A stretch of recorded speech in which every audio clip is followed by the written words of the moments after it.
এখানেই থেমে যাওয়া উচিত। মিজানুর রহমান আজহারী। গণ অভ্যুত্থানে ভারতে পালিয়ে যাওয়া স্বৈরশাসক শেখ হাসিনার ভাষণ ঘিরে ধানমন্ডি ৩২ নম্বরে শেখ মুজিবুর রহমানের বাসভবন সহ দেশের বিভিন্ন স্থানে আওয়ামী লীগ সংশ্লিষ্ট ব্যক্তিদের বাড়ি, শেখ মুজিবের মুরাল ও মুজিব পরিবারের সদস্যদের নাম সমন্বিত ফলক ভাঙচুর করে ছাত্র জনতা।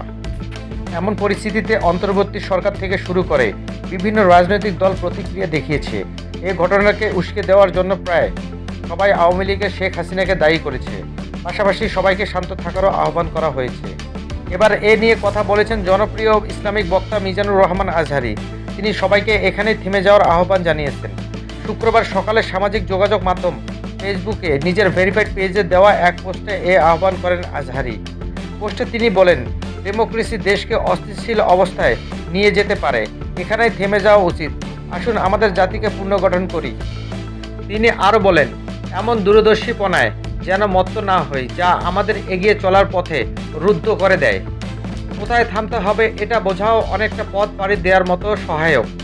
দেশকে এগিয়ে নিতে চাইলে, অভ্যুত্থানের ফসল ঘরে তুলতে চাইলে প্লিজ এবার শান্ত হন।